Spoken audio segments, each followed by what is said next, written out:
Friends, आज Sunday है। Sunday special programme video एक इन्फॉर्मेशन अनेक में आप सबका तहे दिल के साथ इस्तकबाल है, खैर मकदम है, स्वागत है, वेलकम है। Welcome to my other video. नए नए अपडेट्स के लिए हमारा चैनल सब्सक्राइब करना ना भूलें।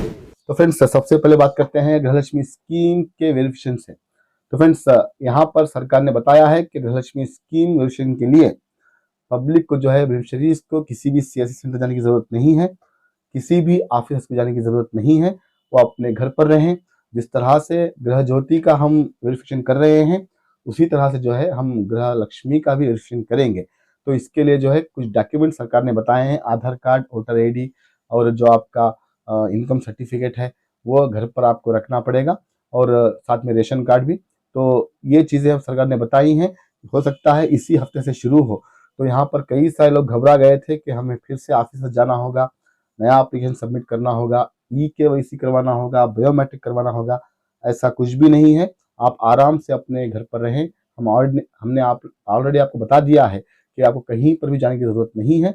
जब भी ये प्रोसेस शुरू होगा, हमारे चैनल पर सबसे पहले हम आपको इंटीमेट करेंगे कि गृहलक्ष्मी का जो है प्रोसेस शुरू हो चुका है वेरिफिकेशन का। ऑफिशियल्स आपके घर पर आएंगे, आपको ये डॉक्यूमेंट दिखाना है और वेरीफाई करवाना है। तो फ्रेंड्स, आप घबराइए नहीं, परेशान नहीं हो, क्योंकि यहाँ पर लगातार कतारें लग रही हैं सीएससी सेंटर के सामने। लोग ऑफिस के चक्कर काट रहे हैं। इस बीच 31st इंस्टॉलमेंट रिलीज हुआ है, और जिन्हें अमाउंट नहीं आया है वो ये सोच रहे हैं कि शायद हमारा केवाईसी फेल हुआ है, हमारा बायोमेट्रिक फेल हुआ है, इस वजह से हमें 31st इंस्टॉलमेंट नहीं आया है। ऐसा नहीं है। आपको कुछ भी करने की जरूरत नहीं है, कहीं पर भी जाने की जरूरत नहीं है। आप आराम से घर पर रहें। जब प्रोसेस शुरू होगा हम आपको इंटीमेट कर देंगे। तो फ्रेंड्स, इसके बाद बात करते हैं गृहलक्ष्मी स्कीम के 31st इंस्टॉलमेंट की। तो फ्रेंड्स, यहाँ पर 31st इंस्टॉलमेंट आना शुरू हो चुका है। हमने आपको अपडेट दिया है। अब तक जैसे कि हमने आपको बताया 30% लोगों को आया है, अभी 70% लोगों को आना बाकी है। जिन्हें 30th इंस्टॉलमेंट सही तरीके से मिले हैं, 31st भी मिल जाएंगे अगले 10 से 15 दिनों में, क्योंकि लंबा प्रोसेस है, आप जानते हैं। आपको वेट करना पड़ेगा 31st इंस्टॉलमेंट को लेकर।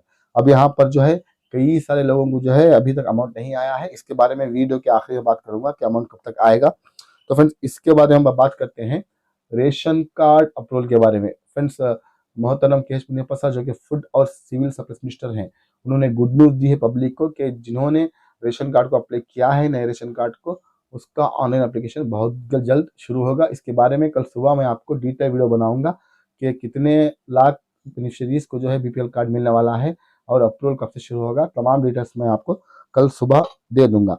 तो फ्रेंड्स, यहाँ पर बात करता हूँ एसएससी स्कॉलरशिप के बारे में। तो कई सारे स्टूडेंट्स पूछ रहे हैं कि सर हमारा एप्लीकेशन सबमिट नहीं हो रहा है, इसकी वजह क्या है। देखिए स्टूडेंट्स, देखिए फ्रेंड्स, सर्वर थोड़ा बिजी चल रहा है। सितंबर तक वक्त दिया गया है। अब 2-3 दिन वेट करके इसके बाद अप्लाई करें, क्योंकि अगर आधा एप्लीकेशन सबमिट हो गया, हाफ जो है एप्लीकेशन सबमिट हो गया, अभी हाफ आपको सबमिट करना है। इस दरमियान अगर सर्वर प्रॉब्लम होता है तो हो सकता है कुछ प्रॉब्लम हो, तो आप 1-2-3 दिन वेट करें। जब भी सर्वर फ्री होगा हम आपको इंटीमेट कर देंगे। उसके बाद आप जो है एप्लीकेशन सबमिट कर लें स्कॉलरशिप का, चाहे प्री मैट्रिक हो और पोस्ट मैट्रिक हो। और कई सारे लोगों ने पूछा है कि सर दूसरे कम्युनिटीज़ को जो है प्री मैट्रिक में 1 to 10 के स्टूडेंट्स को दी जाती है, मगर माइनॉरिटीज़ जैसे मुस्लिम्स, क्रिश्चियन, बुद्धिस्ट, पारसीज जो हैं, उन्हें 1 to 8 क्यों दी जाती है और 9-10 को क्यों नहीं दी जाती। तो फ्रेंड्स, इसको लेकर हमने कई बार सरकार से सवाल किया है, रिक्वेस्ट की है कि दूसरे कैटेगरीज को जो है 1 to 10 में प्री मैट्रिक में स्कॉलरशिप दी जाती है, मगर माइनॉरिटीज़ को जो है सिर्फ 1 to 8 दी जाती है, 9-10 के स्टूडेंट्स को स्कॉलरशिप नहीं मिलती। तो यहाँ पर हमने माइनॉरिटी डिपार्टमेंट से भी रिक्वेस्ट की थी, मगर इसको लेकर किसी के कानों पर जू नहीं रहेंगी। मगर लगातार हम इसके पीछे लगे हैं। हम इसके बारे में वीडियो बनाएंगे और सरकार से और माइनॉरिटी डिपार्टमेंट ऑफ कर्नाटक से रिक्वेस्ट करेंगे कि प्री मैट्रिक जो 1 to 8 दी जाती है उसे बढ़ाकर 1 to 10 कर दे, जैसे दूसरे कैटेगरीज को दी जाती है। तो फ्रेंड्स, इसके बारे में आपकी राय क्या है, ज़रूर आप कमेंट करें। तो फ्रेंड्स, एसआईआर के रिलेटेड बहुत सारे सवाल आए हैं। अब वो सवाल के जवाब मैं इस वीडियो में नहीं दूंगा। आपको पता है इसके सवाल के जवाब जो है मैं एसआईआर के सीरीज में दूंगा, जो मैं पार्ट वाइज बना रहा हूँ, या फिर मेरे लाइव स्ट्रीम में दूंगा अगर आप ज्वाइन हो जाएंगे। तो उसके बाद फ्रेंड्स, गृह ज्योति का जो वेरिफिकेशन चल रहा है, हो सकता है अगले 8 से 10 दिन में वेरिफिकेशन खत्म हो, और उसके बारे में जो डेटा कलेक्ट किया है बेस्कॉम, हेस्कॉम और सेस्कॉम के ऑफिशियल्स ने, उसे जो है वो अनाउंस करे। देखना होगा इसके बारे में सरकार क्या अपडेट देती है गृह ज्योति स्कीम के बारे में, जो वेरिफिकेशन चल रहा है उसको लेकर। हम इसके बारे में बहुत जल्द आपको इन्फॉर्मेशन देंगे जब भी ये प्रोसेस खत्म होगा। तो फ्रेंड्स, यहाँ पर अब बात करता हूँ जिन लोगों को 31st इंस्टॉलमेंट अभी तक नहीं आया है गृहलक्ष्मी स्कीम का, वो प्लीज़ वेट कर लें। क्योंकि 30th इंस्टॉलमेंट आपको अगर सही तरीके से मिले हैं तो 31st भी मिल जाएंगे, क्योंकि लंबा प्रोसेस है। लंबा प्रोसेस है, जैसे कि आप जानते हैं 8 दिन लगेंगे, 10 दिन लगेंगे, 15 दिन भी लग सकते हैं, हो सकता है महीना भी लगे तमाम 100% बेनिफिशरीज को। तो यहाँ पर हमारी रिक्वेस्ट सरकार से ये है कि हर बार जो इंस्टॉलमेंट रिलीज होता है उसे 100% बेनिफिशरी क्रिएट करे, क्योंकि यहाँ पर देखा गया है कि पिछले जो इंस्टॉलमेंट्स हैं वो सिर्फ 75 से 80% लोगों को आते हैं, बकिया 25 या 30% लोगों को ऐसे ही पेंडिंग हो जाते हैं, और जब अगला इंस्टॉलमेंट रिलीज होता है तो उसके साथ रिलीज होते हैं। तो सरकार को चाहिए जब कोई इंस्टॉलमेंट रिलीज हो तो उसे पूरा 100% बेनिफिशरीज के अकाउंट्स में क्रेडिट करे, ना कि वहाँ पर कोई पेंडिंग करे, क्योंकि वो बेचारों को जो है डर लगा रहता है, वो परेशान होते हैं कि क्या हमारी स्कीम कैंसिल हो गई है, तमाम लोगों को अमाउंट आया है, हमें क्यों नहीं आया। इस तरह से वो सोचने में मजबूर हो जाते हैं, और हमें हमें कई सारे सवाल करते हैं कि सर हमें अमाउंट नहीं आया, क्या हमें EKYC करना है, हमें क्या करना है। कुछ भी करने की ज़रूरत नहीं है, अमाउंट आ जाएगा, वेट कर लें, हम ऐसा उन्हें बार बार कहते हैं, क्योंकि यहाँ पर सरकार को चाहिए कि जब भी कोई इंस्टॉलमेंट रिलीज हो तो 100% बेनिफिशरीज को पूरा का पूरा रिलीज हो। तो फ्रेंड्स, इस बीच आपको अगर 30th नहीं आया है तो आप भी वेट कर लें, आपको भी अमाउंट हो जाएगा। 31st नहीं आया है तो आप भी वेट कर लें, आपको भी अमाउंट आ जाएगा। अब बात करता हूँ पेंशन स्कीम की। फ्रेंड्स, लगातार कंटिन्यूस आज 19 तारीख है जुलाई की, आज तक भी अमाउंट क्रेडिट हो रहा है। जी हाँ फ्रेंड्स, आज सुबह मुझे स्क्रीनशॉट्स मिले हैं और कई सारे लोगों ने कॉल भी किया है कि उन्हें पेंशन स्कीम का अमाउंट आया है। ये पहली बार ऐसा हो रहा है कि पेंशन स्कीम क्रेडिट होने में ताखिर हो रही है, डिले हो रहा है। अब इसका सबसे बड़ा रीज़न ये है, हमने आपको बताया है कि वेरिफिकेशन के चलते ये तमाम चीज़ें हो रही हैं।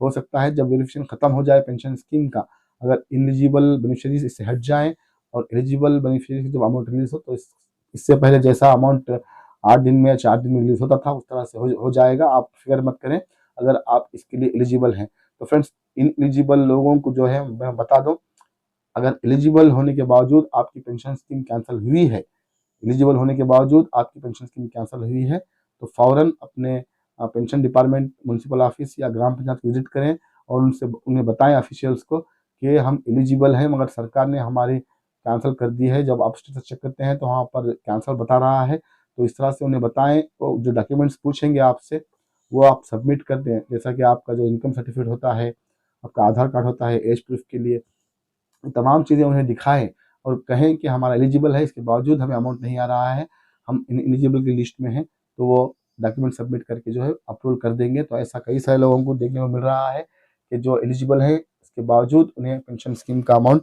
क्रेडिट नहीं हो रहा है।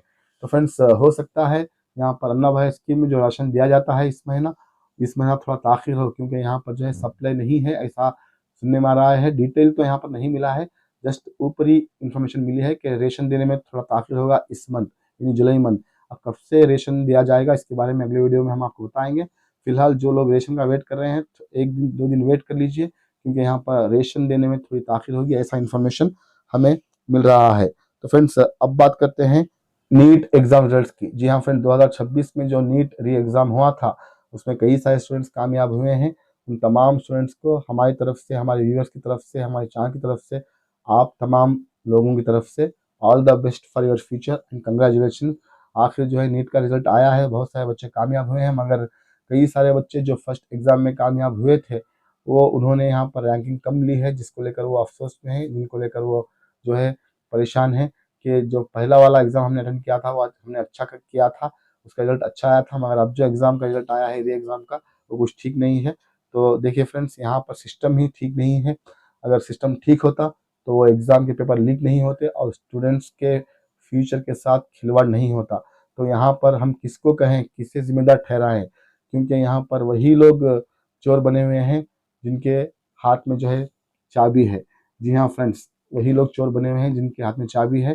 तो यहाँ पर सिस्टम को जो है संभलना चाहिए, सिस्टम को इसके बारे में सोचना चाहिए, बच्चों के फ्यूचर के साथ खिलवाड़ नहीं करना चाहिए। खैर जो भी हो, नीट एग्ज़ाम में जो बच्चे टॉप किए हैं उन्हें जो है हमारी तरफ से कंग्रेचुलेशंस। तो फ्रेंड्स, आज के लिए बस इतना ही, मिलते हैं मेरे अगले वीडियो में। अगर आपने चैनल सब्सक्राइब नहीं किया तो सब्सक्राइब के बगैर मत देखें और इस वीडियो को लाइक और शेयर ज़रूर करें। तो मिलते हैं अगले वीडियो में। Thank you for watching, stay safe, stay blessed always.